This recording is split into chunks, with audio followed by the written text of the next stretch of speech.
Me gustaría compartir con ustedes, como ya se ha mencionado, un poco de lo que es el Evangelio de la Biblia. Y realmente ya se ha mencionado antes, pero nosotros venimos solamente para cumplir la evangelización mundial en esos días. Venimos para que se pueda lograr que todas las personas tengan el testimonio del Evangelio que nos dice la Biblia. Y nosotros sabemos que hay discípulos ocultos en cada uno de los países para poder lograr esto. Me gustaría que hoy fuésemos un poco objetivos en cuanto a esto. Por favor, no sean engañados por lo que yo digo, porque lo que yo les podría decir está mal, pero vamos a confirmar con la Biblia si lo que yo estoy compartiendo con ustedes es correcto o no. Por eso me gustaría que tuviesen la Biblia a la mano para que ustedes pudiesen ser muy objetivos en cuanto a escuchar el mensaje. Si este es un mensaje que realmente no está de acuerdo a la Biblia, entonces ustedes no tendrían mucha necesidad de tomar algo de este mensaje. Sin embargo, si este mensaje es el que está en la Biblia y si este es el único mensaje que está en la Biblia, entonces nosotros no tenemos más opción que dar la vida por este mensaje, porque es el de la Biblia. Amén. Me gustaría orar antes de empezar a compartir con ustedes. Padre, te agradecemos por este tiempo. Señor, tú eres el Cristo, el Hijo del Dios viviente. Permite que en este momento no sean las palabras de hombre las que resuenen en los oídos de todos los participantes, sino que seas tú, Señor, quien con tu voz divina pueda aclararnos cuál es el mensaje del Evangelio, para que se pueda cumplir la evangelización de Bolivia y también de todo el mundo, Señor. En este momento, que todas las fuerzas de las tinieblas, Señor, que impiden que estas palabras sean oídas, puedan ser quebrantadas en el poderoso nombre de Jesús, quien es el Cristo, y que los corazones, Señor, que van a salvar a Bolivia puedan ser vivificados por este mensaje. Te agradecemos, te damos toda la honra, te damos toda la gloria. En el nombre de nuestro Señor Jesús, quien es el Cristo, oramos. Amén. Entonces, empezando con este punto, vamos a empezar a compartir lo que es el Evangelio de la Biblia. Nosotros venimos porque nos hemos aferrado a un pacto que la Biblia nos dice. Si nosotros nos damos en cuenta al final de los 4 evangelios y al principio de Hechos, Jesús, antes de ascender, Él da una promesa, Él da una última orden, lo que muchos llaman la Gran Comisión: ir y predicar este evangelio a toda criatura en todo el mundo, o ir y hacer discípulos a todas las naciones. Me seréis testigo hasta lo último de la tierra. ¿Correcto? Esto es algo que la iglesia primitiva tuvo presente, y muchas iglesias hoy en día también corren para cumplir lo que es la Gran Comisión, que todas las personas puedan escuchar el evangelio que la Biblia nos dice. Ahora bien, han pasado 2000 años desde que esta comisión fue dada. Muchas organizaciones de misiones se han levantado, muchas iglesias se han tomado a la tarea de compartir el evangelio. Incluso hay iglesias tremendas que quizás su número no se había visto en los tiempos de la Biblia, y ellas también se han esforzado para hacer el evangelismo que la Biblia nos dice. Sin embargo, el mundo sigue sin ser evangelizado. El mundo todavía no está evangelizado completamente. El Señor había dicho: ustedes me van a ser testigos hasta todo el mundo, pero han pasado cerca de 2000 años y esto no ha acontecido. ¿Por qué? Me gustaría que al escuchar este mensaje ustedes lo tomasen como un mensaje que realmente concierne a nuestras vidas. La mayoría de los que están aquí reunidos son siervos del Señor, pastores. Entonces nosotros tenemos que tener en cuenta cuál es la comisión real de la Biblia. ¿Por qué esta comisión que se ha dado en la Biblia no se ha cumplido hasta el día de hoy? Y para explicar esto tenemos que darnos cuenta de una cosa: ¿cómo están las iglesias hoy en día? ¿Cómo están las denominaciones, o las grandes iglesias, o las pequeñas iglesias? ¿Cómo están hoy en día? ¿Están siendo efectivos para poder cumplir el evangelismo que la Biblia nos dice, la Gran Comisión? ¿Realmente nosotros estamos haciendo las cosas de acuerdo a lo que dice el Señor? ¿Realmente qué estamos predicando? Estos son los temas que me gustaría que tuviesen a la mente cuando escuchasen estos versículos. Me gustaría que me acompañasen los que tienen Biblia a Juan 20:31, por favor. Juan capítulo 20, versículo 31.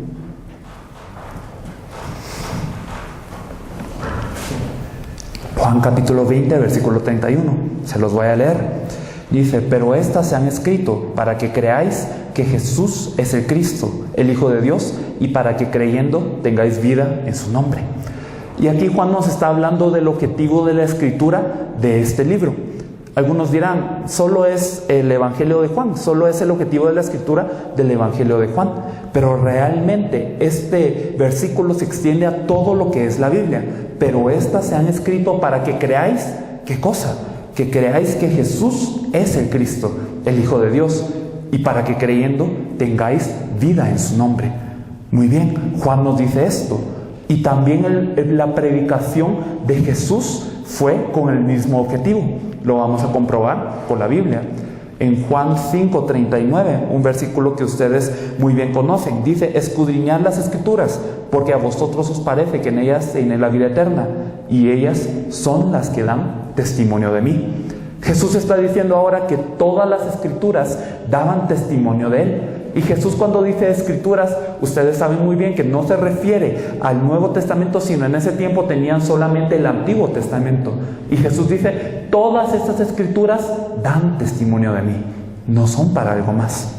Si nosotros nos volvemos a Lucas 24, Lucas capítulo 24, a los discípulos que van en rumbo a Emaús, Jesús se les aparece después de su resurrección. Y después de aparecérseles, ¿qué es lo que les dice? En el versículo 25 hasta el 27. Lo vamos a ver. Lucas 24, 25 hasta el 27. Entonces Él les dijo: oh insensatos y tardos de corazón para creer todo lo que los profetas han dicho. ¿No era necesario que el Cristo padeciera estas cosas y que entrara en su gloria? Y comenzando desde Moisés y siguiendo por todos los profetas, les declaraba en todas las Escrituras lo que de Él decían. Entonces aquí estamos viendo que otra vez Jesús hace lo mismo, que a través de todas las Escrituras le declaraban a estos discípulos lo que de Él mismo decía. Aquí dice que empezando desde Moisés, las Escrituras de Moisés, que son el Pentateuco, siguiendo por todos los profetas, Él les declaraba cómo todo ello hablaba de Él mismo. También en Lucas 24, nosotros vemos el versículo 44, y les dijo: estas son las palabras que os hablé, estando aún con vosotros, que era necesario que se cumpliese todo lo que está escrito de mí, en la ley de Moisés, en los profetas y en los salmos. Cuando vemos nosotros el Antiguo Testamento, sabemos que se compone de ciertos libros con categorías diferentes. Aquí está mencionando a la ley de Moisés, el Pentateuco. Podemos ver que nos habla de los salmos, que son, aparte de los salmos, muchos otros libros en medio, y también de los profetas. A través de todo el Antiguo Testamento, Jesús les explicaba de nuevo a los discípulos cómo es que se había de cumplir todo lo que había escrito, todo lo que se había escrito allí en Él mismo. El Cristo tenía que padecer y resucitar de los muertos al tercer día. De todo esto se trataba el Antiguo Testamento, según Jesús. Entonces tenemos que poner ojo a esto. Jesús predicó que Él mismo es el cumplimiento de toda la Biblia. Juan predicó que el objetivo de toda la Escritura es que creamos que Jesús es el Cristo, el Hijo de Dios. Ahora bien, si nosotros nos ponemos a pensar un poco en la iglesia primitiva, nosotros quizás coloquialmente decimos dentro de la iglesia que nosotros tenemos que regresar al modelo de la iglesia primitiva, y muchas veces se ha dicho: la iglesia primitiva era una iglesia con muchos milagros, con muchos portentos apoyándola, se convertían 3,000, 5,000 varones, una gran cantidad de personas, y los sacerdotes también se convertían con la iglesia primitiva, y ocurrían muchas cosas en la iglesia primitiva, hasta tal punto en que ellos llegaron a poder conquistar Roma. ¿Pero por qué? ¿Qué era el mensaje que ellos predicaban? No sé si en alguna ocasión se habían preguntado esto. ¿Cuál era el mensaje de la iglesia primitiva? ¿Por qué Dios no tenía más opción que apoyarlos a ellos? ¿Por qué Dios decidía derramar del Espíritu Santo cuando ellos predicaban? ¿Qué era lo que ellos daban como testimonio? Me gustaría que me acompañasen al libro de Hechos. El libro de Hechos, como ustedes bien saben, es la escritura acerca de toda la iglesia primitiva. Y en Hechos 1 nosotros vemos cómo es que el Señor asciende y les dice: no se vayan de Jerusalén, esperen la promesa del Padre. Me seréis testigos cuando venga sobre vosotros el Espíritu Santo. Me seréis testigos en Judea, en Jerusalén, en toda Judea, en Samaria y hasta lo último de la tierra. Y esto es lo que escuchan algunos discípulos que se habían reunido en este punto. Y ellos empiezan a orar fervientemente en el aposento alto de Marcos, como ustedes bien saben. Oran alrededor de unos 10 días, se estima. y entonces llega el Espíritu Santo a ellos en el día de Pentecostés. El Pentecostés era una fiesta judía de suma relevancia, y aquí el Espíritu Santo se manifiesta con fuego, con viento, y ellos empiezan a recibir el Espíritu Santo y ellos hablan en lenguas. Y bien, cuando hablan en lenguas, habían estado reunidas personas de 15 naciones diferentes cerca de este lugar para ellos también celebrar el día de Pentecostés. Entonces vemos que había partos, elamitas y muchas otras naciones, ¿verdad? 15 naciones. Y todas ellas, dice la Biblia, que oían hablar de las maravillas de Dios. Cuando los discípulos estaban en lenguas, cuando estaban hablando en lenguas, no estaban hablando simplemente lenguas incomprensibles, sino los idiomas de todos estos pueblos, hablándoles de las maravillas de Dios. Y algunos se sorprendían, ¿verdad? Pero otros decían: estos están ebrios, están llenos de mosto, verdaderamente ya están ebrios y solamente estamos en la mañana. Y aquí Pedro se levanta, y aquí Pedro da el primer mensaje de la iglesia primitiva. En Hechos 2 nosotros podemos ver, desde el versículo 13 en adelante, nosotros vemos cómo es el mensaje de Pedro, diciendo: no es que estemos ebrios, sino que verdaderamente se ha cumplido la escritura de Joel sobre nosotros, que Dios derramará su espíritu sobre toda carne. Y entonces él empieza a dar a través del Antiguo Testamento su punto principal. ¿Y cuál es este punto principal? Que él menciona a todas estas gentes. Hechos 2:36. Hechos capítulo 2 versículo 36 nos dice: sepa pues ciertísimamente toda la casa de Israel que a este Jesús, a quien vosotros crucificasteis, Dios le ha hecho Señor y Cristo. Pedro estaba dando un mensaje, el primer mensaje de la iglesia primitiva, que era: ustedes crucificaron a aquel de quien habían profetizado todos los antiguos, y este Jesús a quien ustedes crucificaron, Dios le hizo Señor y Cristo. En pocas palabras, él estaba diciendo: Jesús es Señor, Jesús es Cristo. ¿Y qué aconteció aquí? 3,000 personas se arrepintieron y llegaron a ellos diciendo: varones hermanos, ¿qué haremos? Y aquí ellos se convierten, 3,000 de ellos. Aquí en un mensaje 3,000 se convirtieron. ¿Pero qué predicó Pedro? Jesús es el Cristo. Si nos adelantamos un poquito para examinar las Escrituras, en Hechos 9, nosotros sabemos que hay un individuo que era muy famoso por perseguir a la iglesia primitiva. Él había perseguido tanto a la iglesia primitiva que era notorio la reputación de él. Ya Jerusalén y Judea estaban repletas de persecución para con los cristianos. Y este individuo ahora se dirigía a Damasco para perseguir a los cristianos, otro país. Así era su esfuerzo, así era su pasión para perseguir a los cristianos, digámoslo así. Y este hombre, Saulo, que ustedes muy bien conocen, que consintió la muerte de Esteban, se encuentra en el camino a Damasco con Jesús, diciéndole: ¿quién eres, Señor?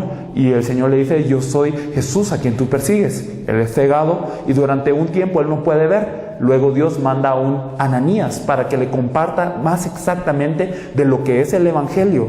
Y después de esto se le caen las escamas de los ojos de Saulo. Y muy bien, hasta este punto ya nosotros tenemos un conocimiento muy básico. Pero ¿qué es lo que hace Saulo después de convertirse? ¿Qué es lo que es su reacción natural después de aceptar este Evangelio? En Hechos 9, del 20 al 22, nosotros podemos verlo.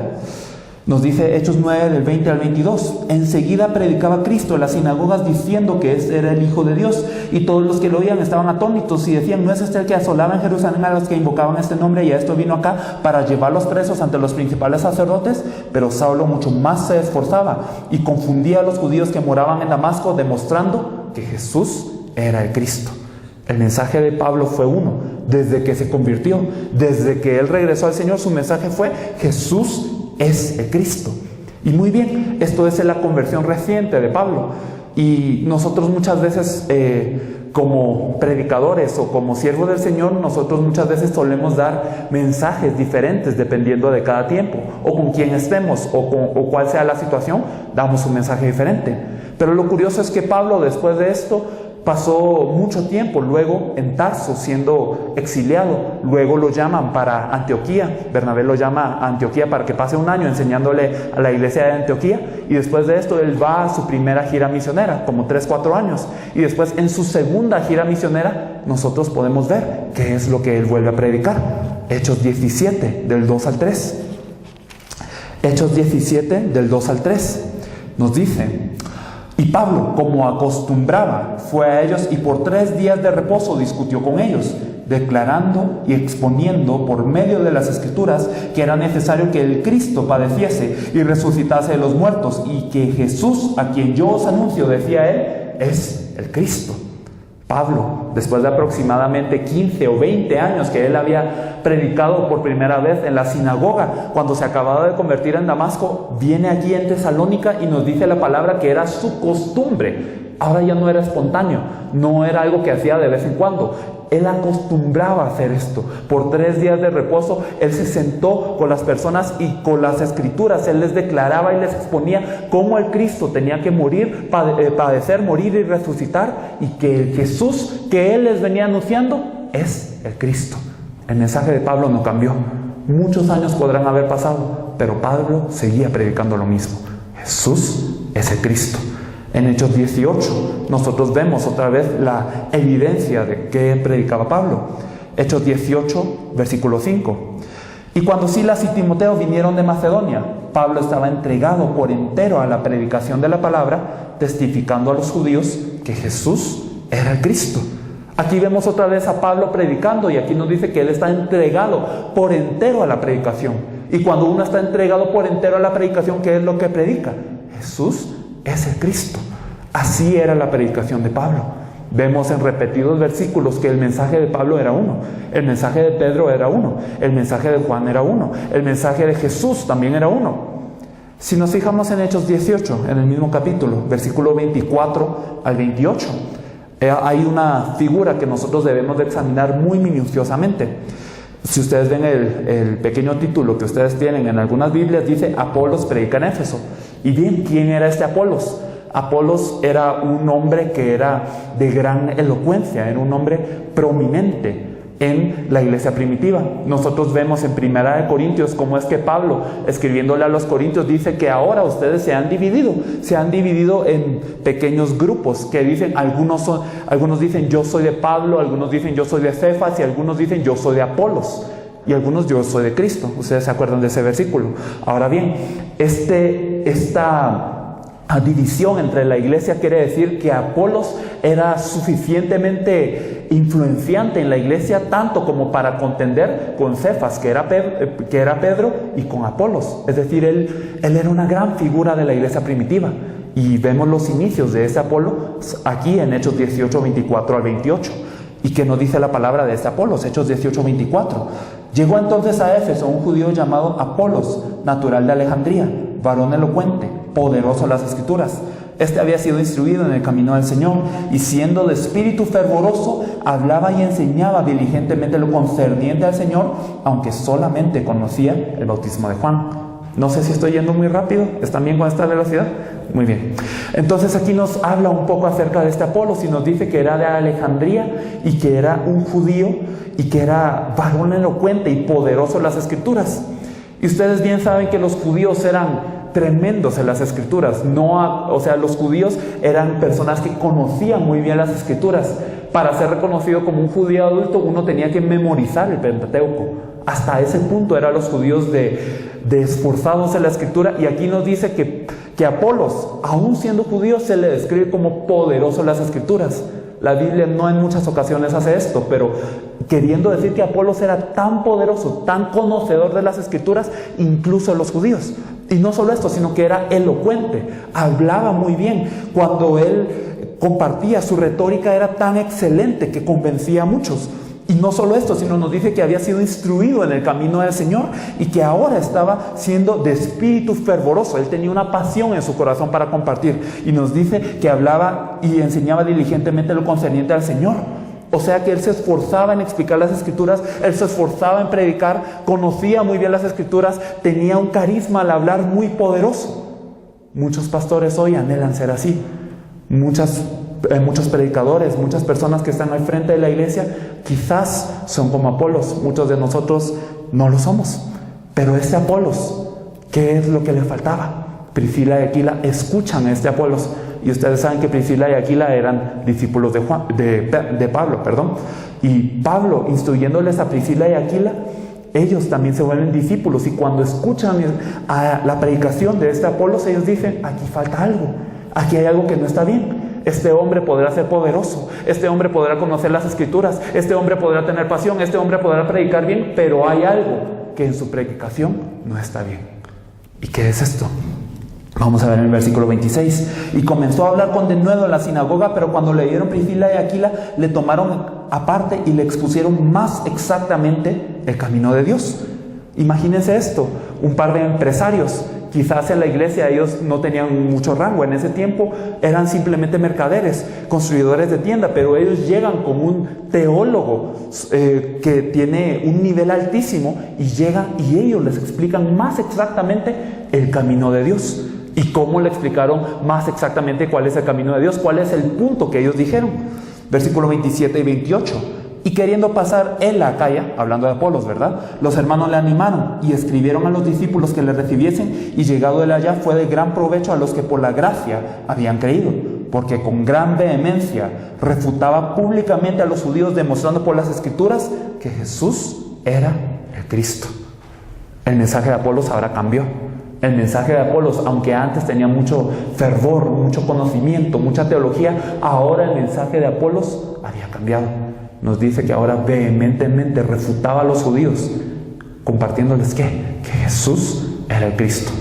Entonces nosotros vemos aquí una similitud muy fuerte entre los mensajes de los miembros de la iglesia primitiva. Aquí vemos un patrón que no se puede romper.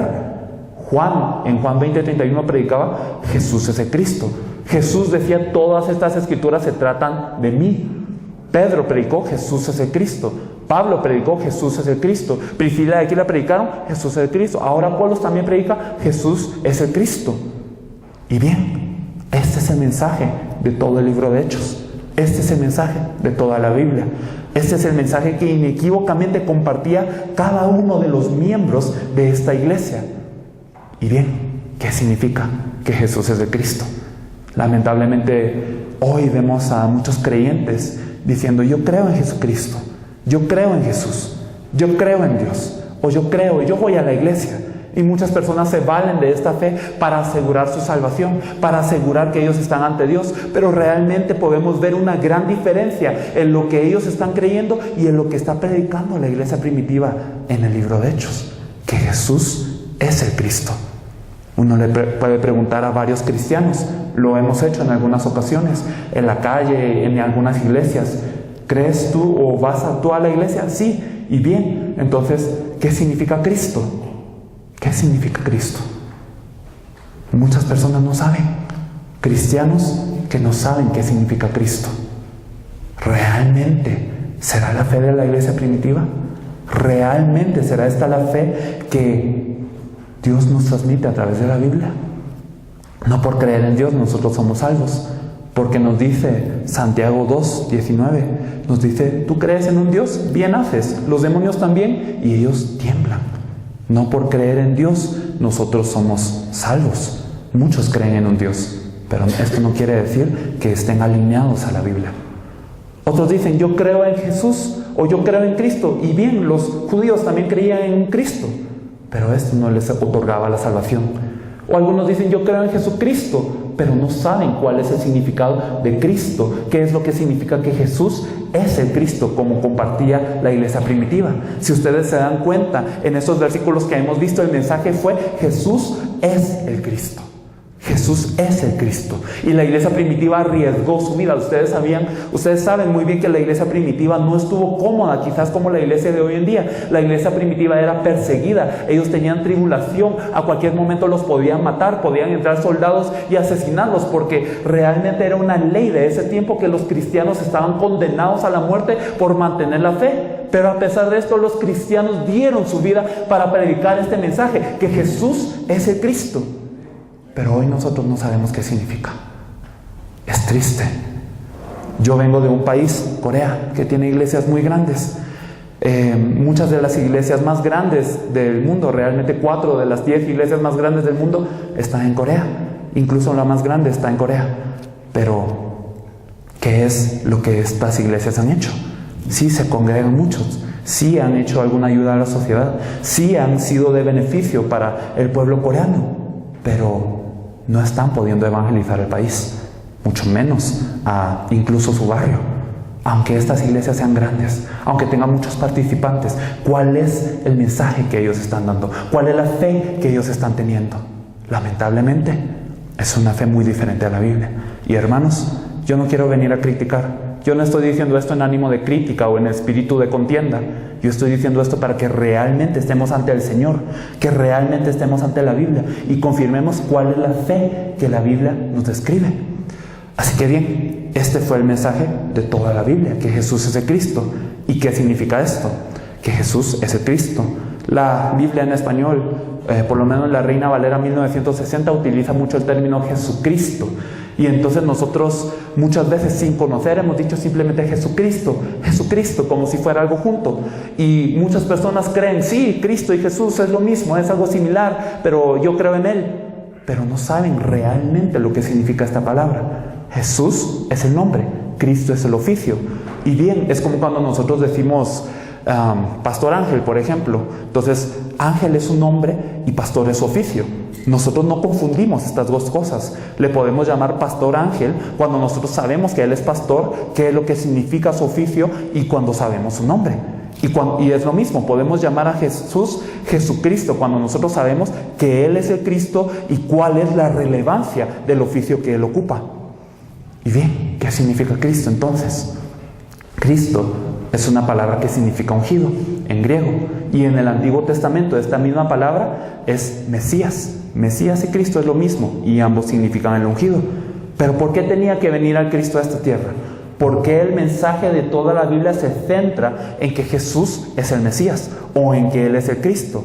¿Qué es lo que es un problema tan fuerte? ¿Cuál es el problema tan grande para que Dios mismo tenga que venir en cuerpo de hombre abandonando toda su gloria a esta tierra? Y no solamente Él se tiene que confinar en un cuerpo de hombre, sino también tiene que padecer, tiene que morir. Y no solamente esto, sino también tiene que resucitar para que este problema sea resuelto. ¿Qué problema es tan grande en la humanidad para que nosotros tengamos que conocer a este Cristo? ¿Por qué Cristo vino a esta tierra? Para conocer esto necesitamos saber el problema de la humanidad. Y para saber el problema de la humanidad necesitamos saber cómo era el hombre originalmente. Así que, aunque brevemente lo describiremos ahora, me gustaría que ustedes pusiesen atención a todo esto. Génesis 1, 26 a 28 nos habla un poco de cómo era el hombre creado originalmente. Ustedes saben que las personas no fuimos creadas simplemente con un mismo modo o de una misma manera que las bestias o que las plantas en el Antiguo Testamento. Génesis 1, 26 a 27. Se los voy a leer, dice: entonces dijo Dios, hagamos al hombre a nuestra imagen, conforme a nuestra semejanza, y soñaré en los peces del mar, en las aves de los cielos, en las bestias, en toda la tierra, y en todo animal que se arrastra sobre la tierra. Y creó Dios al hombre a imagen de Dios lo creó, varón y hembra los creó.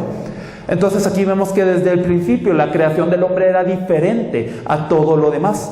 Vemos que aquí el hombre fue hecho a la imagen y semejanza de Dios, y nosotros muchas veces lo repetimos en la iglesia: sí, yo soy a imagen de Dios, yo soy semejante a Dios. Pero ¿qué significa esto realmente? ¿Cómo es Dios para que nosotros seamos semejantes a Él? Juan 4:24 nos dice: Dios es espíritu y los que le adoran en espíritu y en verdad es necesario que le adoren, ¿verdad? Entonces aquí nos dice que Dios es espíritu. Y si Dios nos creó a la semejanza, a la imagen de Él, quiere decir que también el hombre es un ser espiritual. El hombre es un ser como un espíritu. ¿Y qué quiere decir que el hombre sea un ser espiritual? Si me acompañan a Génesis 2, versículo 7, esto se esclarece un poco más. Génesis 2:7 nos dice: entonces Jehová Dios formó al hombre del polvo de la tierra y sopló en su nariz aliento de vida, y fue el hombre un ser viviente. Cuando Dios formó al hombre era simplemente polvo. Simplemente en una creación fue polvo, nada más, fue tierra. Pero cuando Dios sopló su aliento, que quiere decir que sopló su espíritu sobre el hombre, cuando el espíritu de Dios entra en el hombre, entonces es que el hombre se vuelve un ser viviente, no un ser como polvo. Entonces, cuando el hombre está con Dios, es un ser viviente, y cuando está lejos de Dios, es como un ser muerto. Y esto es a lo que nosotros podemos llamarle un principio de la creación, una regla de la creación. Es como cuando Dios hizo a los peces. Hizo al agua primero e hizo a los peces para que vivieran dentro del agua. El pez cuando está dentro del agua es feliz, es libre, es contento, no le falta nada. Pero cuando sale del agua, muere. De la misma manera que el árbol fue creado para estar en la tierra, y cuando está en la tierra de la misma manera no le falta nada. Pero cuando sale del agua, cuando es desarraigado, empieza todo el dolor y empieza la muerte. De esta misma manera, el hombre que fue creado a imagen de Dios tiene que estar con Dios. El hombre fue hecho para estar dentro de Dios. Cuando Dios está dentro del hombre y el hombre dentro de Dios, no falta nada. Y realmente es la bendición más perfecta que Dios puede dar al hombre. La comunión con Dios, el estar con Dios, el disfrutar de estar con nuestro Creador. Este era el estado original del hombre. Si nosotros vemos un poco más lo que Dios había otorgado al hombre en Génesis 1:26, y los bendijo Dios y les dijo: fructificad y multiplicaos, llenad la tierra y sojuzgadla, y señoread en los peces del mar, en las aves de los cielos y en todas las bestias que se mueven sobre la tierra. Aquí nos dice que el hombre no simplemente fue creado como un ser privilegiado, sino que ahora tiene la potestad de poder gobernar sobre toda la creación de Dios como un mayordomo. Ahora puede gobernar sobre las aves de los cielos, todas las bestias y sobre todos los peces del mar. Así que el hombre tenía dominio sobre la tierra. Era alguien que dominaba, era alguien que tenía mayordomía sobre toda la creación. Tenía poder cuando estaba con Dios. Y una cosa más que me gustaría compartirles. Si nosotros vemos en el libro de Colosenses, la epístola a los Colosenses, capítulo 1, versículo 15, nos dice: Él es la imagen del Dios invisible, el primogénito de toda creación. Y aquí cuando está hablando de Él, nos dice, Él es el Cristo. O sea, el Cristo es la imagen del Dios invisible, el primogénito de toda creación. Así que bien, el Cristo es la imagen del Dios invisible. Y nosotros fuimos hechos a imagen de Dios. Quiere decir que cuando nosotros estábamos hechos originalmente, claro que no éramos el Cristo, pero teníamos un estado semejante al Cristo. Imagínense eso. Hasta da pena decirlo. Pero el hombre originalmente, cuando fue creado por Dios y cuando disfrutaba de toda la bendición del Edén y cuando Dios estaba con él, era en estado semejante al Cristo. Tenía esa imagen, gozaba de la presencia de Dios, era uno con Dios y tenía dominio sobre toda la tierra. Así de grande era el hombre, así de poderoso era el hombre cuando estaba con Dios. Ahora bien, Génesis 2 nos habla de cuál es el requisito o la condición que tenía el hombre para poder mantener esta relación con Dios. Entonces Dios le da todo al hombre y a la mujer también le da todo. Y les dice una cosa, al hombre le dice en Génesis 2 del 16 al 17, le da un pacto, una promesa. Y le dice: le mandó Jehová Dios al hombre diciendo: de todo árbol del huerto podrás comer, mas del árbol de la ciencia del bien y del mal no comerás, porque el día que de él comieres ciertamente morirás. Y hay muchas preguntas acerca de estos versículos, ¿verdad? ¿Por qué Dios, si sabía que íbamos a fracasar, por qué puso este árbol? ¿O por qué Dios, si sabíamos que íbamos a fracasar, por qué nos dio un castigo tan severo? Muchas preguntas se pueden hacer, pero la esencia de lo que Dios nos dice en estos versículos es: Dios nos está dando su palabra. Dios nos está dando una promesa a la que nosotros nos tenemos que agarrar, a la que nosotros nos tenemos que aferrar. Y si fallamos en esta promesa, que realmente era muy fácil, puedes comer de todas las demás cosas, solo no comas de este árbol, de este fruto del árbol que está aquí en medio del huerto, no comas, pero todo lo demás lo puedes disfrutar. Es como que si, por ejemplo, nosotros pusiésemos un banquete que llena todo este lugar y les dijéramos: hay una botella de agua aquí, solo de esta botella de agua no tomen, pero de todo lo demás ustedes pueden comer. Es como eso. Es fácil obedecer a la palabra de Dios en este estado. Simplemente no debían de comer. Simplemente era cuestión de disfrutar de todo lo demás. Pero la repercusión de fallar a esta promesa, la repercusión de perder esta promesa era sumamente grave. Nos dice: el día que de él comieres, de cierto morirás. Ciertamente morirás. Morirás en el hebreo original. Entonces aquí nos está enfatizando Dios que si fallamos a su palabra, no es exactamente el hecho de comer el fruto, porque comer una fruta ética o moralmente realmente no es nada dañino. Pero ¿cuál era el error aquí? Si se violaba la palabra de Dios, si verdaderamente nosotros llegábamos a creer en otra cosa que la palabra de Dios, allí vendría la cierta muerte. Génesis 3 nos dice cómo pasa esto. Génesis 3 nos describe la caída del hombre, que trágica es, pero realmente nosotros vemos que hay un originador de todo. Hay alguien que causa este engaño. Génesis 3:1 nos dice que había una serpiente más astuta que todos los animales del campo, la cual le pregunta a la mujer: ¿con que Dios os ha dicho no comáis de todo árbol del huerto? Aquí entra una figura que tiene una gran relevancia aquí en este tema. Esta serpiente, nos dice Apocalipsis 12:9, que esta serpiente antigua, el gran dragón, es Satanás o el diablo, el que engaña a todo el mundo. Apocalipsis 12:9. Entonces nos dice que esta gran serpiente engañó a todo el mundo, empezando desde el hombre original. ¿Y cuál era el objetivo de este ser perverso? En Juan 10:10 nos dice cuál es el objetivo del ladrón: robar, matar y destruir. Y esto es lo que él quiere con el hombre. Lo que quiere Satanás con el hombre es robarle, es matarle, es destruirle. ¿Y cómo lo puede hacer? Cuando el hombre está con Dios. Si el hombre está con Dios, no le falta nada, está protegido, realmente no tiene ninguna carencia. Pero ¿cómo puede hacer que el hombre pueda ser muerto, robado y destruido? Que se separe de Dios, que ya no esté con Dios. ¿Y cómo puede hacer esto? Que el hombre pierda la palabra, que el hombre pierda el pacto de Dios.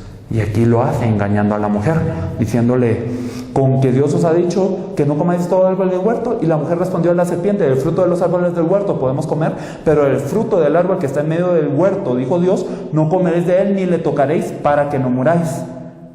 Aquí la mujer le reitera lo que ella conocía como el pacto. Entonces le dice que Dios dijo: no comáis de este árbol que está en medio del huerto, porque si comieres de él y le tocaréis, entonces para que no muráis. Aquí nosotros vemos algunas diferencias. Aquí vemos que la mujer tiene una vaga idea de lo que es el pacto, mas no lo tiene concreto. El hombre podía tocar del fruto realmente, pero ¿cuál era la repercusión? Que verdaderamente si comía de este fruto, entonces moría. Puede parecer alguna tecnicalidad pequeña, puede parecer un detalle pequeño, pero aquí la serpiente sabía cómo es que la mujer tenía una idea diferente de las palabras que Dios había dicho. Y entonces aquí entra la serpiente y dice: la serpiente dijo a la mujer: no moriréis, sino que sabe Dios que el día que coméis de él serán abiertos vuestros ojos y seréis como Dios, sabiendo el bien y el mal. Y vio la mujer que el árbol era bueno para comer y que era agradable a los ojos y árbol codiciable para alcanzar la sabiduría, y tomó de su fruto y comió, y dio también a su marido, el cual comió así como ella. Adán, que estaba quizás a la par de ella, él había recibido el pacto directamente de Dios, pero ¿qué es lo que dio? La mujer comió y no murió. Entonces, ¿qué pasa? Dios había dado la palabra: el día que él comieres ciertamente morirás. Pero aquí la mujer come y entonces no se muere. Aquí hay un conflicto entre lo que es la realidad y lo que es la verdad. Adán, en vez de elegir la palabra de Dios, elige la realidad frente a sus ojos y también peca. Y aquí nosotros entramos al problema que nos separa de Dios, el pecado. Si me acompañan, por favor, a Isaías 59. Isaías capítulo 59, versículos 1 y 2.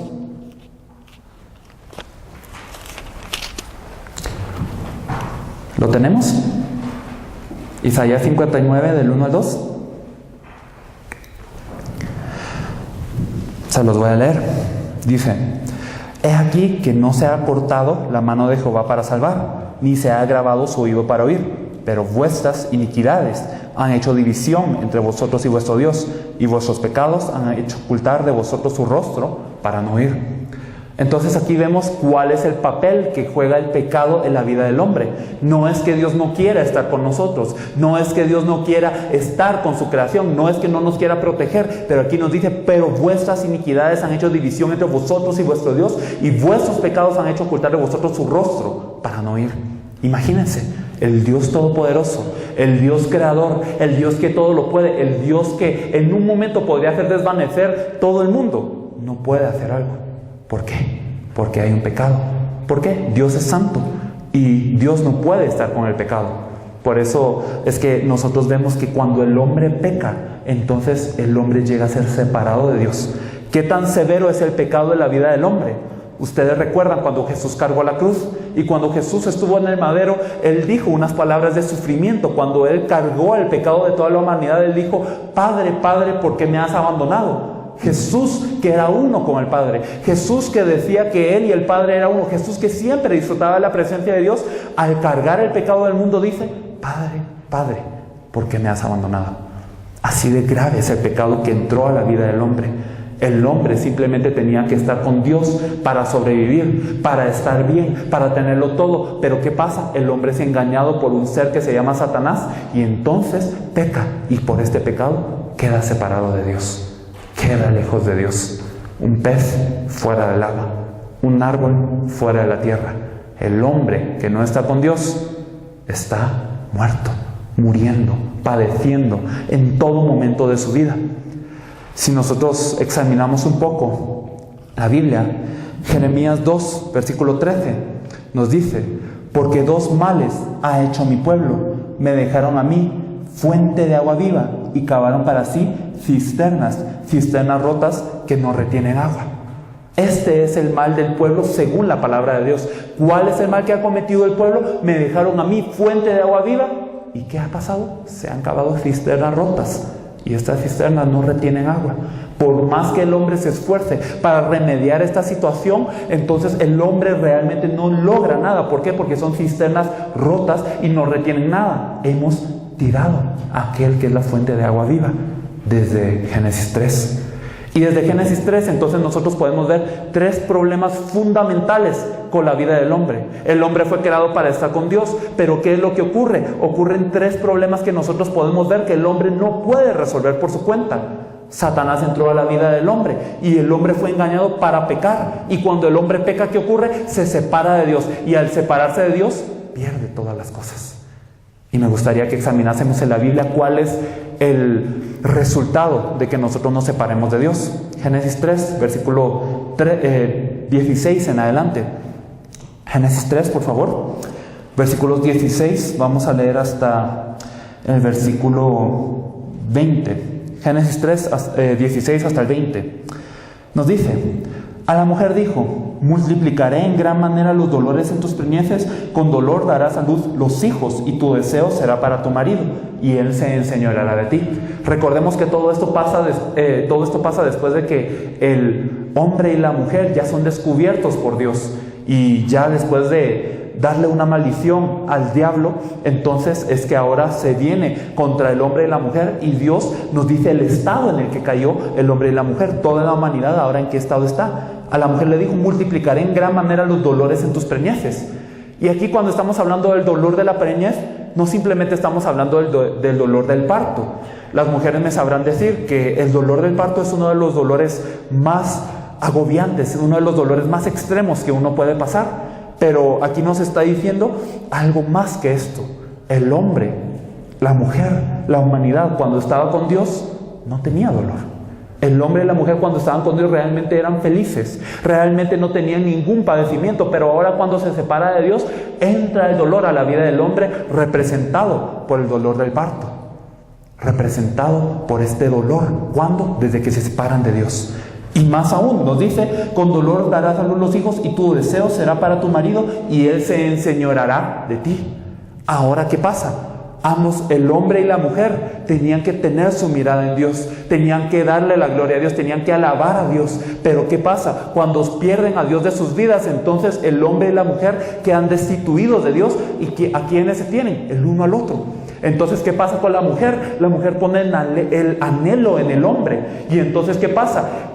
La mujer espera que el hombre le cumpla todos los deseos de su vida y que el hombre le haga todas las cosas que ella espera. Pero ¿saben qué? El hombre no es poderoso para poder gobernar perfectamente a la mujer. Y ocurre una riña. Y el hombre también, cuando él mismo no se puede gobernar a sí mismo, ahora intenta enseñorearse de la mujer. ¿Y qué ocurre? Ocurre una riña. ¿Qué es esto? El problema familiar, el problema de la familia, el problema de la pareja. ¿Desde cuándo ocurre, según la Biblia? Desde que el hombre queda separado de Dios. El siguiente versículo nos dice: y el hombre dijo: por cuanto obedeciste a la voz de tu mujer y comiste del árbol que te mandé diciendo: no comerás de él, maldita será la tierra por tu causa, con todos los días comerás de ella todos los días de tu vida. Ahora el hombre también tiene una maldición. Ahora la tierra que antes le producía todos los frutos, ahora la tierra que antes le daba de comer sin que él tuviera que labrar, ahora la tierra que antes estaba debajo de la protección de Dios, ahora está maldita. Y el hombre tiene que trabajar para apenas quedar vivo. Esta es una maldición que ha llegado al hombre. Y vemos en el siguiente versículo: espinos y cardos te producirá y comerás plantas del campo. El hombre aunque trabaje, el hombre aunque labre, ¿qué es lo que va a obtener? Antes uno espera que cuando uno trabaja 100, digamos, uno recupera 100. Es decir, cuando uno trabaja 100, entonces le dan la recompensa de 100. Esto es lo que uno espera que el mundo sea justo. Pero ¿qué nos dice la Biblia? No, aunque tú trabajes, aunque tú labres la tierra, ¿qué te va a producir? No te va a producir frutas, no te va a producir una buena cosecha. Espinos y cardos te producirá. Aunque uno se esfuerce, aunque uno labre, aunque uno dé todo, realmente la tierra está maldita y el hombre llega a tener un problema económico. ¿Por qué? Porque el hombre ahora se tiene que esforzar para trabajar y nunca le va a alcanzar. La tierra está maldita ahora, y de la maldición de la tierra vienen muchas enfermedades que agobian a la vida del hombre. La enfermedad del dolor, el padecimiento de la familia, el problema económico y también el problema de lo que es la enfermedad viene desde que nos separamos de Dios. Y peor aún, versículo 19: con el sudor de tu rostro comerás el pan hasta que vuelvas a la tierra, porque de ella fuiste tomado, pues polvo eres y al polvo volverás. Hasta que vuelvas a la tierra tendrás que trabajar, porque ¿qué eres? Eres polvo y al polvo volverás. Hermanos, la creación de Dios, los que eran hijos de Dios, los que eran semejantes a Dios, ¿son polvo? Realmente no lo eran. Realmente eran imágenes, hijos de Dios, pero ahora Dios les está diciendo: como habéis quedado separados de mí, ahora sois polvo. Ahora les espera la muerte. Ya están muertos y van a morir, van a regresar a la tierra. ¿Cuándo? Desde que nos separamos de Dios ocurre todo esto. Versículo 20: y llamó a Adán el nombre de su mujer Eva, por cuanto ella era madre de todos los vivientes. Ahora Adán le pone nombre a su mujer. ¿Y cómo le pone? Eva. ¿Por qué? Porque ella es la madre de todos los vivientes. ¿Qué quiere decir esto? Que esto no solo se termina en la muerte muy dolorosa de estas dos personas, sino que esto sigue con sus hijos. Ahora, cuando ellos tengan hijos, ¿qué va a pasar? Ellos también van a estar en este mismo estado, porque ellos también van a estar separados de Dios. En el Salmo 51:5 nos dice que me has concebido, que mi madre me ha concebido en pecado. Así nacen los hijos, así nace la descendencia del hombre que está separado de Dios. Este es el estado de la humanidad hoy. Esto es el estado de la humanidad fuera de Dios. ¿Y de dónde ocurren todos estos problemas? Muchas veces en la iglesia nos hemos enfocado en que el problema de las personas es económico, en el que el problema de las personas es familiar o interpersonal, o en el que el problema de las personas es la enfermedad. Pero realmente todo esto, ¿de dónde surge? Todo esto surge de que nos hemos separado de Dios. ¿Y por qué nos hemos separado de Dios? Porque hay un pecado en nuestras vidas que nosotros no podemos resolver. ¿Y por qué pecamos de esta forma? Porque hay un ser que se llama Satanás, que nos ha engañado y que ahora mismo está con sus garras sobre todo el mundo. Este es el problema verdadero. El hombre se ha quedado separado de Dios por Satanás, por el pecado. Y todos los problemas vienen como consecuencia de esto. Y bien, para resolver este problema, ¿qué hay que hacer? ¿Cómo nosotros podemos resolver todos estos problemas? Primero, el problema inicial, ¿de dónde surge? De que nos hemos separado de Dios. Entonces, bien, si el problema es estar separado de Dios, entonces nosotros, ¿qué tenemos que hacer? Regresar a Dios. Y fácil, ya se nos restauraría todo. Pero ¿saben qué? La humanidad no lo puede hacer por su cuenta. Las personas no son capaces de resolver el problema de Satanás, ni del pecado, ni de la separación de Dios por sus cuentas. Isaías 64:6 nos dice que todas nuestras justicias, todo lo que nosotros hagamos por bien o lo que nosotros consideremos justo, no nos puede llevar a Dios, porque para Él son trapo de inmundicia. Aunque hagamos buenas obras, aunque nosotros tratemos bien al prójimo, aunque nosotros ayudemos a la comunidad realmente, claro, esto es bueno, pero no nos lleva a Dios, es algo diferente. Incluso para resolver el pecado, muchos han pensado, pues yo tengo que vivir una vida ardua y yo tengo que estar con Dios, consagrarme al Señor. Pero ¿qué nos dice Jeremías 2:22? Aunque te laves con jabón o lejía, tu pecado permanece. No por la obra del hombre nosotros podemos resolver el problema de estar separados de Dios, ni del pecado, ni de Satanás. Porque ¿qué hombre hay que pueda vencer a Satanás? Ninguno. ¿Qué hombre hay que pueda resolver su propio pecado? Ninguno. ¿Qué hombre hay que pueda llegar a Dios por su cuenta? Ninguno. Por eso es que Dios, sabiendo toda esta situación tenebrosa y crítica en la que estamos, nos promete respuesta. Él, a través de toda la Biblia, nos promete una respuesta contundente al problema que el hombre mismo no puede resolver. Génesis 3:15. Imagínense, desde Génesis 3:15 ya nos está dando la respuesta. Desde que el hombre cae de la presencia de Dios, ya Dios nos está dando un pacto nuevo. Génesis 3:15 nos dice: y pondré enemistad entre ti y la mujer, y entre tu simiente y la simiente suya. Esta te herirá en la cabeza y tú le herirás en el calcañar. Y esto se lo dice a la serpiente. A la serpiente le está diciendo: vendrá un hijo de una mujer y ese te va a quebrantar la cabeza. Esto es lo que está dando Dios en Génesis 3:15.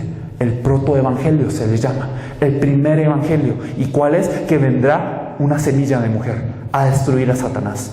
Dios está prometiendo ya una respuesta para Satanás. Si nos fijamos en Isaías 53, por favor.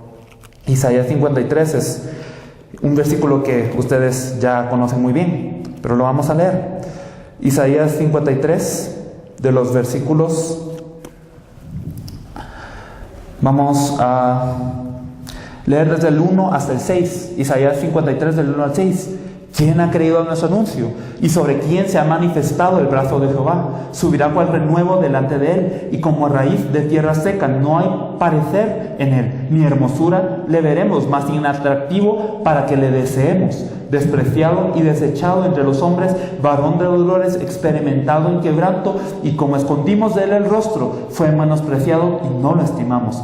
Ciertamente llevó él nuestras enfermedades y sufrió nuestros dolores, y nosotros le tuvimos por azotado, mas herido de Dios, por herido de Dios y abatido. Mas él herido fue por nuestras rebeliones, molido por nuestros pecados. El castigo de nuestra paz fue sobre él, y por su llaga fuimos nosotros curados. Todos nosotros nos descarriamos como ovejas, cada cual se apartó por su camino, mas Jehová cargó en él el pecado de todos nosotros. Dios estaba prometiendo en Isaías 53 a alguien que iba a ser molido, a alguien que iba a ser hinchado, a alguien sobre quien iba a estar el castigo de nuestra paz. Y nos dice: todos nos descarriamos como ovejas, cada quien por su camino, pero Jehová cargará sobre él el pecado de todos nosotros. Dios estaba prometiendo una solución al pecado fundamentalmente. Isaías 7:14, también un versículo que ustedes conocen, nos dice: he aquí la Virgen concebirá y dará a luz un hijo, y llamarán su nombre Emmanuel.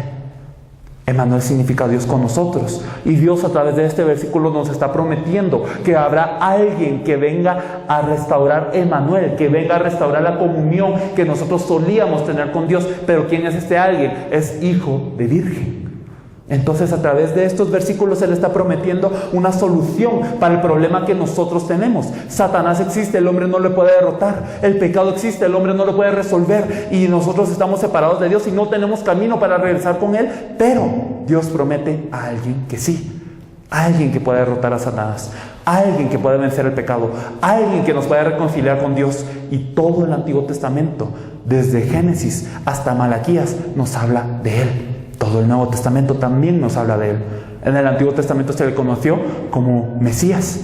Y bien, el nombre de un individuo o la posición de un individuo siempre llega a ser muy influenciante sobre qué papel juega. Nosotros vemos que siempre en un momento importante de la vida de los patriarcas de la fe se les cambió de nombre. A Abraham, por ejemplo, se les cambió de nombre. Dios está diciendo que en el nombre o en el título que se le da hay una importancia muy grande.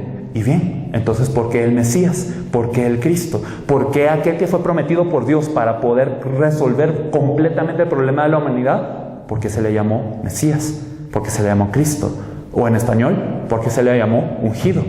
Es que bien, los ungidos eran tres oficios se ungían cuando ellos eran nombrados, y estos eran los reyes, los sacerdotes y los profetas. Y estos tres oficios se ungían para representar que ellos estaban apartados para Dios, que ellos eran de una índole diferente, de que verdaderamente Dios los había nombrado para algo en peculiar. Y bien, ¿qué es lo que hacían los reyes? Los reyes eran aquellos que fueron levantados después de la época de los jueces para poder librar las batallas del pueblo de Israel. Ustedes se acuerdan cómo es que el pueblo de Israel se veía rodeado por una gran cantidad de pueblos que tenían un rey. Y los israelitas, viendo esto, decían: nosotros también queremos un rey, despreciando verdaderamente que Dios era su rey. Pero Dios les permite un rey. Dios permite que se levanten reyes en Israel. Y el papel de los reyes, más que ser administrativo, más que ser de un gobierno, en el Antiguo Testamento nosotros vemos que es reflejado en las batallas que ellos libran contra los pueblos enemigos. Y a veces ganaban, a veces perdían. Incluso el rey más grande de todos, el rey David, nosotros vemos que este rey, aunque fue alguien que alegró mucho el corazón de Dios, es un rey que no era perfecto. Era un rey que cuando él vio a una mujer que le gustó, él cometió no solamente adulterio, sino asesinato del hombre que era su marido. Incluso cuando Dios le dijo: no censes, él se atrevió a censar. Entonces incluso el rey más destacante de todos no era el rey perfecto. Se necesitaba de un verdadero rey, porque los reyes humanos no podían vencer al verdadero enemigo de la humanidad, que es Satanás. Los sacerdotes, que también eran ungidos, ¿qué es lo que ellos hacían? Ustedes saben muy bien, en el libro de Levítico nos describe muy bien la función de los sacerdotes. La función de los sacerdotes era traer un animal para que, sin defecto, para que este animal fuera sacrificado por los pecados del pueblo. Levítico 17:11 nos dice que sin derramamiento de sangre no se hace remisión. Y los sacerdotes estaban encargados plenamente de expiar el pecado del pueblo. Pero ¿qué pasa? El pueblo seguía pecando. Aunque ellos sacrificaban, ellos se volvían al pecado una y otra vez. Y los sacerdotes tenían que seguir sacrificando una y otra vez. Y los sacerdotes tampoco podían permanecer para siempre ejerciendo su oficio. Por eso es que los sacerdotes no podían resolver el pecado permanentemente. Temporalmente, momentáneamente, quizás. Pero no se daba una solución completa al pecado de la humanidad. Se necesitaba de un verdadero sacerdote que sí viniera a resolver completamente el pecado de la humanidad. Y los profetas, que son el último oficio ungido, ¿qué es lo que ellos hacían? Los profetas son aquellos que eran llamados en el tiempo de Dios para cuando el pueblo estaba muy alejado de Dios, cuando el pueblo se volvía a la idolatría y cuando el pueblo se volvía al pecado. Dios siempre levantaba a los profetas para que los profetas reconciliasen al pueblo y a Dios. El primer profeta, ¿quién fue? Moisés. Porque nosotros vemos que el pueblo de Israel estaba frente a Dios sobre una montaña en tinieblas de relámpagos, habían terremotos y el pueblo tenía mucho temor de poder enfrentarse a Dios. Y ellos decían: Moisés, ve tú y tú nos cuentas qué es lo que dijo Dios. Y Dios accedió a esto. Y entonces Moisés fue el primer profeta. Pero ¿qué pasaba? El pueblo no obedecía al llamado de los profetas. El pueblo no podía ser reconciliado con Dios exactamente por los profetas. Entonces incluso muchos de los profetas fueron corruptos. Y muchos de los profetas que se levantaron correctamente ante Dios no fueron escuchados por el pueblo. Se necesitaba de un verdadero profeta para ser el puente, el intermediario perfecto entre la humanidad y Dios. Y todo esto es lo que encapsula la palabra Cristo, el verdadero rey, el verdadero sacerdote y el verdadero profeta. Ahora bien, todos los israelitas esperaban a este Cristo. Los israelitas anhelaban a este Cristo. ¿Por qué? Porque ellos sabían que cuando llegase este Cristo, todos los problemas de Israel se iban a acabar. Si ustedes se acuerdan de la mujer samaritana. La mujer samaritana, hablando con Jesús, ella le preguntó acerca de lo que es la alabanza a Dios. ¿Tenemos que adorar en este monte o tenemos que adorar en donde ustedes dicen? Y entonces Jesús le dijo: no, viene la hora en donde no importa eso, sino que Dios desea adoradores en espíritu y en verdad. Y esta mujer, ¿qué le dice? Verdaderamente, cuando venga el Cristo, cuando venga el Mesías, Él nos declarará todas las cosas. Esta mujer tenía la fe en que cuando llegase el Mesías, todos sus problemas iban a acabarse. Todos los problemas que ella poseía verdaderamente iban a encontrar respuesta. Y esto era la fe de todo el pueblo israelita. Todos aquellos que conocían la Biblia sabían: el Mesías va a venir y Él va a resolver estos problemas. Lo esperaron durante muchos años, pero hace 2000 años aproximadamente llegó un hombre llamado Jesús al pueblo de Nazaret. Quizás Él no aparentaba mucho, pero Él hizo muchas cosas, como sanar enfermedades, hacer milagros. Él dio palabras de poder, dio mensajes históricos, pero lo que verdaderamente Él llegó a hacer no fue nada de eso. Lo que verdaderamente Él llegó a hacer fue cargar la cruz y resucitar. Me gustaría que me acompañasen al libro de Hebreos, por favor. El libro de Hebreos, Vamos a ver primeramente Hebreos 9, del 12 al 14.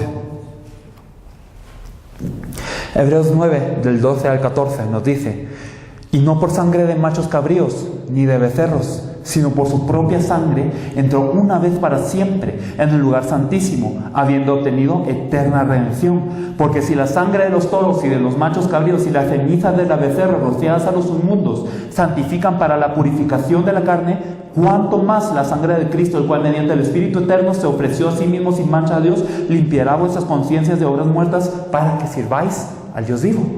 Aquí nos dice que Jesús vino a hacer una función en particular, no por sangre de machos cabríos, no de becerros, sino por su propia sangre entró una vez para siempre en el lugar santísimo, habiendo obtenido eterna redención.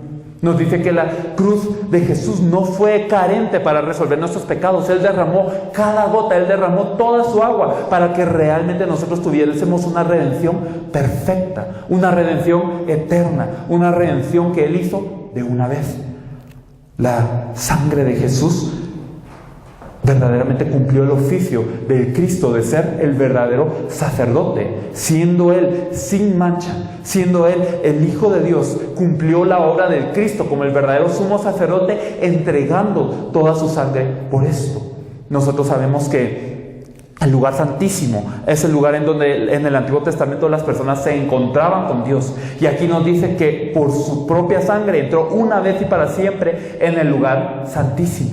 Él nos dio una solución perfecta al pecado. Marcos 10:45 nos dice que Él no vino para ser servido, sino para servir y dar su vida en rescate por muchos. Cuando Él vino listo para sacrificarse, no simplemente es para hacer la ofrenda, sino también para ser el sumo sacerdote que hacía una expiación eterna.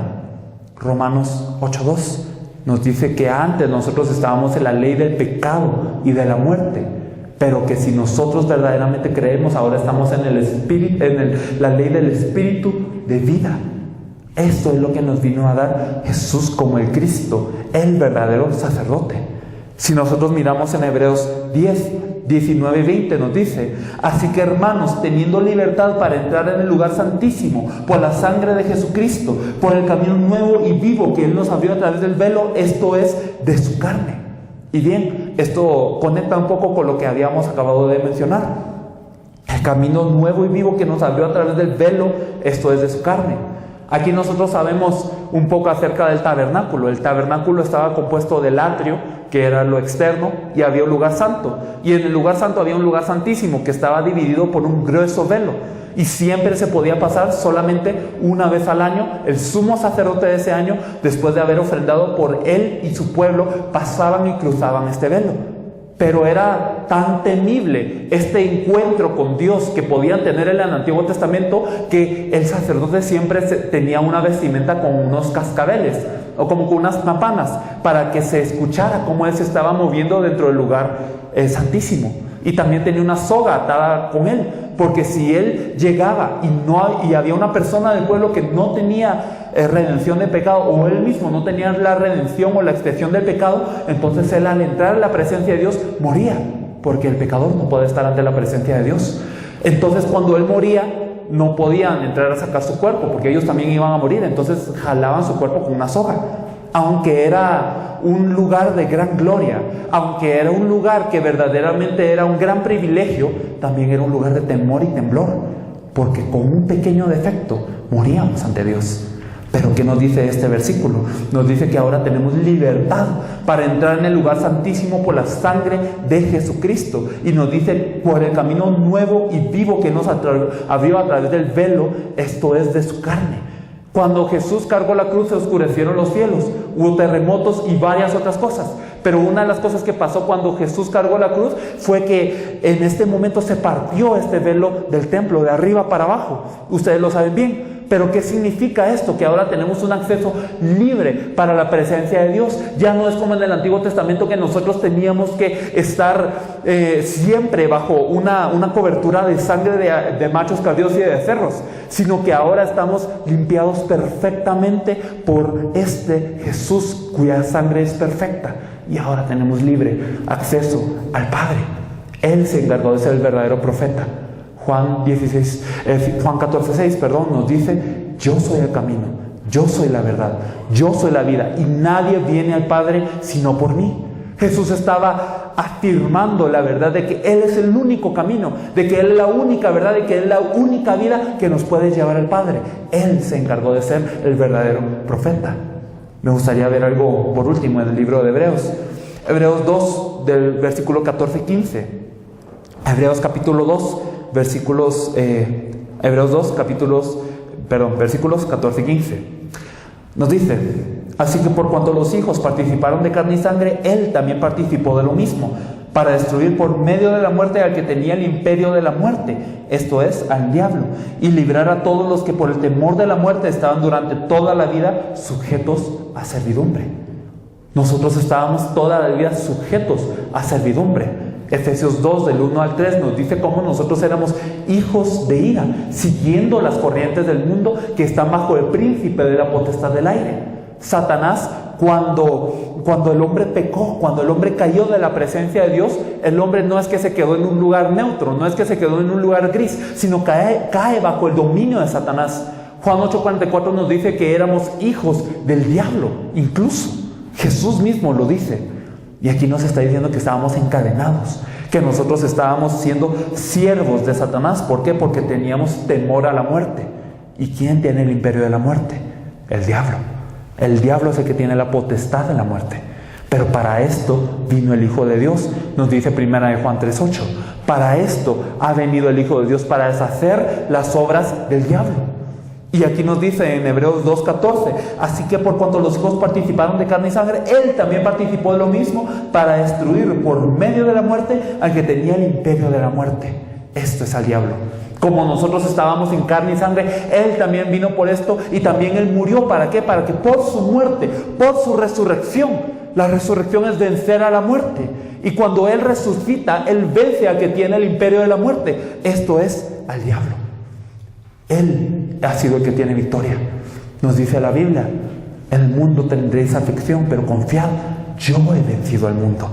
Jesús se encarga de ser el verdadero rey, no como los reyes del Antiguo Testamento, que a veces ganaban, que a veces perdían, sino verdaderamente Él es el verdadero rey que destruye la potestad de Satanás sobre nuestras vidas. Esto lo hizo a través de la cruz y la resurrección. Por eso Apocalipsis 17:14. Apocalipsis 17:14 nos dice: pelearán contra el Cordero, y el Cordero los vencerá, porque Él es Señor de señores y Rey de reyes, y los que están con Él son llamados y elegidos y fieles. Verdaderamente Él es el Rey de reyes y Señor de señores, que vence hasta el final. Él es el único Cordero, Él es el único Cristo. ¿Quién? Jesús. Jesús es el Cristo, porque Él es el único que a través de la cruz y la resurrección ha deshecho la obra de Satanás como verdadero rey. Como el verdadero sacerdote es el único que ha expiado el pecado de una manera perfecta, de una manera eterna, de una vez. Porque nos dice Hebreos 10:14 que con una sola ofrenda hizo perfectos para siempre a los santificados. También Él es el verdadero profeta, que es el único camino vivo para que nosotros nos encontremos con Dios. Él es el único. Él es el único que puede hacer todo esto. A través de la cruz y la resurrección ya lo cumplió. Juan 19:30, si me acompañan, por favor.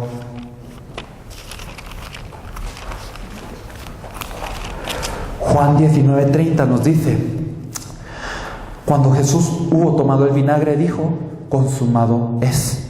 Y habiendo inclinado la cabeza, entregó el Espíritu. Cuando Jesús, antes de entregar el Espíritu, ¿qué es lo que dijo? Consumado es. Ya se terminó. Yo ya lo hice. Ya lo terminé. Ya está acabado. Yo ya lo hice todo. Esto es lo que nos dice Jesús. La cruz de Jesús, la resurrección de Jesús no son carentes. Verdaderamente es una cruz, es una resurrección perfecta para dar verdadera libertad al hombre, para liberarnos de todo el problema de la humanidad, porque Él es el único que nos reconcilia con Dios. Y si somos reconciliados con Dios, ¿hay algún problema? David confesaba en el Salmo 23: si Jehová es mi pastor, Jehová es mi pastor, y nada me faltará. Si Jehová es mi pastor, si verdaderamente Dios está conmigo, entonces nada me va a faltar. Incluso cuando nosotros vemos la confesión de Habacuc, en el último capítulo de Habacuc, él dice: aunque verdaderamente se me acabe todo, aunque verdaderamente ya no haya nada, yo espero, yo me alegro en Jehová que está conmigo. Tenga o no tenga, el sacrificio de Jesús fue perfecto, la cruz de Jesús fue perfecta, la resurrección de Jesús fue perfecta para llevarme a Dios, para deshacer el pecado, para deshacer la obra de Satanás sobre mi vida. Y si esto yo lo tengo, si yo creo en esta verdad, nos dice la Biblia, más a los que le creyeron, a los que recibieron su nombre, a los que le recibieron, a los que creyeron su nombre, les dio potestad de ser hechos hijos de Dios. Verdaderamente esto es lo que el Señor desea. Este es el evangelio que predicaba la iglesia primitiva. Pedro, Pablo, Apolos, incluso Jesús mismo, Juan, ellos testificaban de esta única verdad: Jesús es el Cristo, porque Él es el único que puede hacer todo esto, que ya hizo todo esto. Jesús es el Cristo. Esto es el evangelio de la Biblia.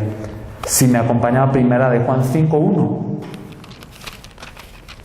Primera de Juan 5:1 nos dice: pero todo aquel que cree que Jesús es el Cristo es nacido de Dios, y todo aquel que ama al que engendró, ama también al que ha sido engendrado por Él. Aquí nos está dando una clave muy preciosa, una clave muy exacta. Nos dice: todo aquel que cree que Jesús es el Cristo es nacido de Dios. Nicodemo fue a Jesús y le preguntó: ¿cómo es que un hombre puede nacer de nuevo? ¿Puede entrar acaso al vientre de su madre y salir de nuevo? Y Jesús le dijo: verdaderamente eres maestro de Israel y tú no lo sabes. Perdonen, hermanos, y yo lo digo con dolor en mi corazón, pero las iglesias de hoy en día estamos igual que Nicodemo. Muchas veces nosotros enfatizamos esto o lo otro, damos muchos mensajes, pero realmente no sabemos cómo nacer de Dios. Y aquí nos dice: todo aquel que cree que Jesús es el Cristo es nacido de Dios. Realmente, cuando creemos que Jesús es el Cristo, cuando reconocemos, cuando creemos lo que Él representa, entonces podemos ser nacidos de nuevo, entonces podemos ser salvos, entonces hay una nueva vida en nosotros, no antes. Otro versículo que me gustaría compartirles, que realmente tenemos que pensar: Primera de Juan 2:22. Primera de Juan capítulo 2 versículo 22 nos dice: ¿quién es el mentiroso? Sino el que niega que Jesús es el Cristo. Este es anticristo, el que niega al Padre y al Hijo. Teológicamente, o pues escuchando varias opiniones, uno generalmente llega a pensar: ¿quién es el anticristo? Debe ser alguna figura muy sorprendente que se va a levantar en los últimos días y va a engañar a muchas personas. Pero aquí en la Biblia nos dice quién es el anticristo, quién es el mentiroso. No es aquel que niega que Jesús es el Cristo, este es anticristo, el que niega que Jesús es el Cristo. Y bien, entonces estamos hablando de algo sumamente temible, y ustedes lo han confirmado en la Biblia conmigo. Si nosotros no hemos creído en Jesús como el Cristo, si realmente simplemente nosotros hemos tenido una idea vaga de lo que es Jesús, nosotros muchas veces podemos hablar perfectamente de quién fue Abraham, de quién fue Noé, de quién fue incluso David. Podemos hablar perfectamente de esto, pero cuando nos dicen ¿quién fue Jesús? ¿Quién es Jesús? Nos quedamos en blanco muchas veces. Y aquí nos dice que la clave de nacer de Dios, la clave de verdaderamente tener vida, está en creer que Jesús es el Cristo. Me gustaría que me acompañaran a Mateo 16, por favor. Mateo capítulo 16, versículos, vamos a leer del 13 al 16.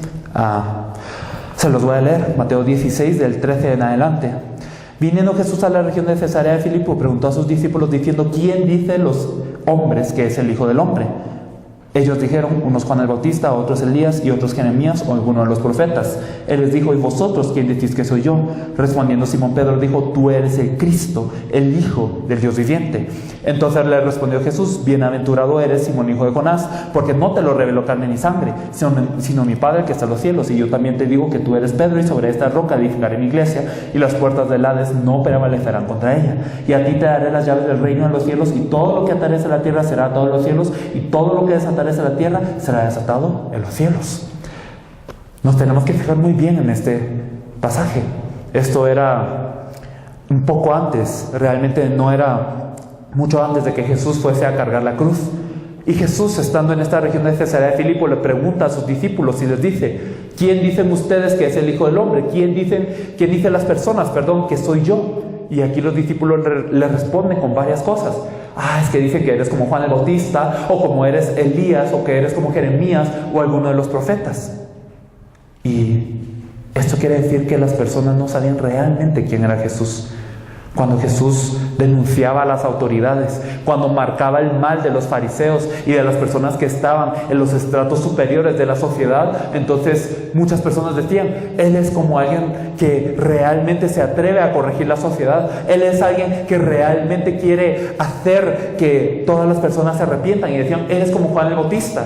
Muchas iglesias hoy están así, diciendo que uno se tiene que portar bien, haciendo énfasis en el aganismo, haciendo énfasis en la revolución social, y están creyendo en Jesús como si fuera Juan el Bautista. Otros dicen: eres como Elías. Elías era un profeta de poder, de milagros, que hacía cosas sobrenaturales de Dios. Y muchas iglesias hoy también están haciendo esto, pidiendo el milagro, pidiendo la sanidad, pidiendo el poder, y realmente creen en Jesús como alguien que simplemente les da milagros. Creen en Él como si fuera como si fuera Elías.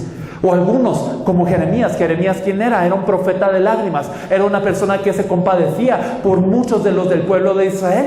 Y muchas personas hoy en las iglesias también dicen: la compasión y el amor es lo que necesitas. Y necesitas hacer buenas obras y dar caridad y darle comida y abrigo a los que no lo tienen. Y consideran a Jesús como si fuera Jeremías. Y otros como alguno de los profetas. Es una más de otras religiones, es uno más de otros estudios. Todas las cosas son buenas, simplemente tienes que ser un buen hombre, simplemente tienes que ser una buena persona para recibir la aprobación de Dios. Y creen que Jesús fue uno más de algún profeta. Y Jesús no responde a estas cosas.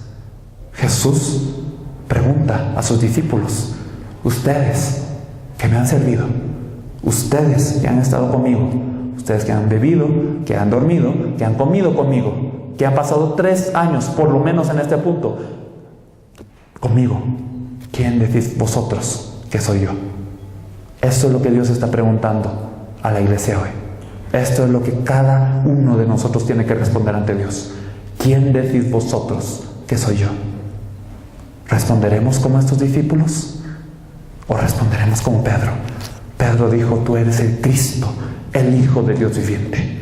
Para Pedro, Jesús era el cumplimiento de muchas otras cosas. No simplemente Jesús era un revolucionario, no simplemente era un milagrero, no simplemente era alguien que se trataba de dar panes y pececillos, no simplemente era alguien que yo voy a participar un poco y ya. No, Jesús era el Cristo, el único verdadero rey que derrota a Satanás, el verdadero sacerdote que derrota el pecado y el verdadero profeta que nos lleva a Dios, y como consecuencia puede resolver todo el problema de la humanidad. El que dijo: consumado está. Y esto fue revelado a Pedro: consumado está. Y él dijo: tú eres el Cristo, el Hijo de Dios viviente. Y si ustedes se fijan aquí, Jesús se sorprende mucho y le dice: bienaventurado. Bienaventurado eres, Simón, hijo de Jonás, porque esto no te lo reveló carne ni sangre. Esto no es algo que puedas entender por una teología. Esto no es algo que puedas entender porque has ido mucho tiempo a la iglesia. Esto no es algo que puedas entender simplemente porque tengas un gran estudio. No, esto te lo revela el Padre que está en los cielos. Y entonces le empieza a derramar todas las bendiciones cuando él confesó que era el Cristo. Y yo te digo que tú eres Pedro, y sobre esta roca edificaré mi iglesia. Los católicos dicen que Pedro era la roca y por eso que él fue el primer papa. Pero realmente, ¿qué estaba diciendo Jesús aquí? Sobre esta confesión, sobre lo que tú has dicho, sobre la verdad de que Jesús es el Cristo, yo edificaré mi iglesia y las puertas del Hades no prevalecerán contra ella. Y hoy las iglesias están prevaleciendo. Lamentablemente muchas iglesias están cayendo ante las puertas del Hades. Muchas iglesias ya no saben ni qué hacer. Muchas iglesias se aferran ahora a otras cosas, al humanismo, a la psicología y a la buena obra y a muchas otras cosas, pero realmente no están sobre esta roca. Hemos perdido este fundamento. Y Jesús nos habla de 2 tipos de casa: los que están sobre la roca y los que están sobre la arena. Si no estamos fundamentados sobre la roca, que Jesús es el Cristo, Cristo es la roca. Si no estamos fundamentados sobre esto, si nuestra predicación no es esta, si verdaderamente nuestra vida no es esto, entonces acabaremos creyendo como todos los demás, como si fuera Juan el Bautista, o Elías, o Jeremías, o alguno de los profetas, teniendo una idea vaga de Jesús, teniendo una idea oscurecida, nublada de Jesús. En 2 Corintios 4:4 nos dice que el Dios de este siglo ha entenebrecido la mente de los incrédulos para que no les resplandezca la luz del Evangelio de la gloria de Cristo, el cual es la imagen de Dios. Hoy Satanás está haciendo su obra. Hoy Satanás ha ocultado a muchos la verdadera obra de Jesús como el Cristo, la verdadera relevancia de este mensaje. Si ustedes se ponen a ver muchos canales cristianos, o van a visitar muchas iglesias, o pueden escuchar muchas de las predicaciones que hay por la red, ¿quién está predicando esto? ¿Quién está predicando el Evangelio que la iglesia primitiva predicó? ¿Quién está predicando el Evangelio que Jesús mismo predicó? ¿Quién está predicando el Evangelio que es el núcleo, el centro de toda la Biblia? ¿Quién? Nadie. Las puertas del Hades han prevalecido sobre la iglesia. Hoy la iglesia es como un campo de juego de Satanás. Y hermano, lo repito, yo no lo estoy diciendo por ánimo de crítica. Lo estoy diciendo para que regresemos a estas sendas antiguas. Lo estoy diciendo para que realmente nos sea revelado quién es Jesús el Cristo. No simplemente un Jesucristo de que yo sé algo vago. No simplemente alguien que yo digo, sí, Él murió por mí, Él resucitó y Él viene, pero realmente no tiene relación con mi vida. No, estamos hablando de Jesús el Cristo, aquel que terminó con todo el problema de la vida. A Él debemos de predicar. A Él le debemos de conocer. ¿Y qué pasa cuando le conocemos? 2 Corintios 5, por favor. Ya con esto me gustaría concluir. 2 Corintios 5, versículos 15 al 17. Vamos a leer hasta el versículo 20, perdón. 2 Corintios 5, del 15 al 20. Y por todos murió, para los que viven ya no vivan para sí, sino para aquel que murió y resucitó por ellos. ¿Para qué murió nuestro Señor? ¿Para qué Jesús efectuó la obra de Cristo? ¿Para qué es que Él vino a sacrificarse por nosotros y a resucitar? Para que nosotros ya no vivamos por nosotros mismos. Lamentablemente, muchos en la iglesia hoy vienen a pedir a Jesús por ellos mismos. Y les quiero decir algo que quizás pueda dolernos mucho en nuestro corazón. Cuando muchos de los miembros de la iglesia vienen a orar, ¿qué es lo que ellos piden? ¿Qué es lo que nosotros oramos? Muchos dicen, Señor, por favor protege a mi familia, dame bendición económica, sáname de una enfermedad o protege a mis seres queridos. Y cuando ustedes van a la iglesia católica, ¿qué escuchan? Señor, dame prosperidad económica, dame una sanidad, protege a mis hijos, protege a mis seres queridos. Y si ustedes fueran a un templo budista, entonces ¿qué escucharían? Señor, dame prosperidad, o Señor, dame una sanidad, Señor, protege a mis seres queridos. Y si ustedes van a cualquier otra religión o a cualquier otro ídolo, ¿qué es lo que escuchan? Lo mismo. La iglesia, ¿por qué está así? ¿Por qué la iglesia está pidiendo las cosas que verdaderamente son del mundo? ¿Por qué la iglesia hoy se enfatiza en milagros y sanidades y prosperidad y todo tipo de cosas que realmente no son el Evangelio? Hemos sido oscurecidos. ¿Cuándo es que aprendimos a errar? ¿Cuándo hemos perdido el Evangelio que la Biblia nos dice? Hemos comprobado que este es el mensaje de toda la Biblia, pero aún así nosotros seguimos en la iglesia como si estuviésemos idolatrando, como si no hubiésemos conocido a un Cristo perfecto, como si nosotros no predicásemos a un Cristo perfecto. Examinémonos, hermanos. Nos dice aquí que Él murió para que ya no vivamos por nosotros mismos, sino para aquel que murió y resucitó por nosotros. Y nos dice el siguiente versículo, de manera que nosotros de aquí en adelante a nadie conocemos según la carne, y aun si a Cristo conocimos según la carne, ya no lo conocemos así. Aun si a Cristo lo conocimos según la carne, ya no lo conocemos así. Ya no lo conocemos como un simple efectuador de milagros. Ya no lo conocemos como un simple alguien que me hace sentir bien cuando yo no estoy bien. Ya no lo conocemos como un simple alguien en cuyo nombre hago muchas cosas, pero que al final Él me puede negar el cielo. Ya no lo conocemos así. Ahora lo conocemos de verdad y nos dice, de modo que si alguno está en Cristo, nueva criatura es. Las cosas viejas pasaron, he aquí todas son hechas nuevas.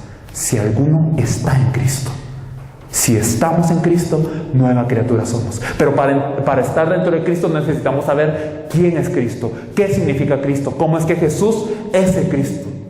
Pero si nosotros lo conocimos simplemente como un Salvador que no tiene relación con mi vida, como un Señor que realmente no es el dueño de mi vida, como alguien que es un concepto nebuloso dentro de nuestra mente, entonces no somos nacidos de nuevo, entonces no somos nueva criatura. Pero desde el momento en el que lo conocemos como el Cristo, a Jesús como el Cristo, somos nacidos de Dios. Y nos dice aquí, y todo esto proviene de Dios, quien nos reconcilió consigo mismo por Cristo y nos dio el ministerio de la reconciliación, que Dios estaba en Cristo reconciliando consigo al mundo, no tomándoles en cuenta a los hombres sus pecados, y nos encargó a nosotros la palabra de la reconciliación. Así que somos embajadores en nombre de Cristo, como si Dios rogase por medio de nosotros. Os rogamos en nombre de Cristo, reconciliaos con Dios. Esta es la función de la iglesia. Este es el deber de la iglesia. Embajadores de Cristo. ¿Para qué? Para reconciliar al mundo con Dios. Pero si la mayoría de los miembros no sabe qué significa Cristo, ¿en qué hemos estado? ¿Qué hemos estado haciendo? Y yo no lo digo solo por Bolivia, lo digo por los países a los que Dios nos ha dado la oportunidad de estar. Toda Latinoamérica, Asia, Estados Unidos. Puedo decirles que realmente se está predicando de otras cosas, enfatizándose el humanismo, enfatizándose el poder motivacional, cómo tú puedes ser un líder, cómo tú puedes ser una persona amorosa, la forma de tener éxito financiero, los milagros, la sanidad que corre por tu milagro, incluso el tienes que ser bueno, el tienes que ayudar a las personas y así Dios te salvará. Terrible, terrible que no estemos haciendo esta obra. La iglesia primitiva dio toda su vida para poder hacer esta obra, aunque eran perseguidos, aunque ellos padecían de persecución, dejaron ellos de predicar el único mensaje, que Jesús es el Cristo. Hemos comprobado que no. Iglesia, tenemos que restaurarnos. La única forma de poder salvar a todo el mundo es compartiendo el mensaje que puede salvar. Perdón, los testimonios no salvan. Perdón, las buenas obras no salvan. Perdón, todo lo demás que podrá ser bueno no nos puede salvar. Solamente el Cristo nos puede salvar. Solamente a través del Cristo podemos conocer a Dios Padre. Y el Espíritu Santo que viene sobre nosotros, su función principal es recordarnos del Cristo, hacer que nos percatemos del Cristo. Todo está en el Cristo. Esto es lo que debemos de predicar. Así que, hermanos, yo quiero orar por ustedes en este momento. Padre, te agradecemos. Tú nos has permitido saber cuál es el mensaje de toda la iglesia primitiva. ¿Cuál fue el mensaje de Jesús? ¿Cuál fue el mensaje de todos los apóstoles, Señor? Que ellos no paraban de decir lo que habían visto y oído, Señor. Señor, que todos los días, por los templos y por las casas, ellos no cesaban de enseñar y de predicar que Jesús es el Cristo, Señor. Señor, si hemos hecho algo diferente hasta este punto, perdónanos. Señor, permítanos regresarnos a este Evangelio. Revélanos el Evangelio, que Jesús es el Cristo, Señor. Que esta es la verdad que nosotros tenemos que tomar, Señor, y que esta es la única verdad que salva al mundo, Señor. Señor, salva a Bolivia con este Evangelio, Señor, para que todas las personas de Bolivia puedan tener el testimonio de quién es Jesús, de que Él es el Cristo, que resuelve completamente todo el problema del hombre, Señor. Si no nos aferramos a este Evangelio, Señor, estamos perdidos, Señor. Pero verdaderamente, Señor, tú nos has proveído gracia. Eres paciente para con nosotros, Señor, porque estás esperando a que todos nosotros nos arrepintamos, Señor.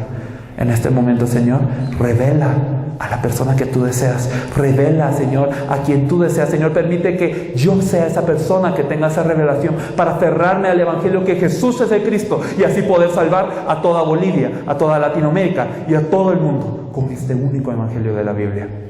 Te damos toda la gloria, todo el honor, toda la honra, toda la alabanza. En el nombre de nuestro Señor Jesús, quien es el Cristo, oramos. Amén. Gracias, hermanos.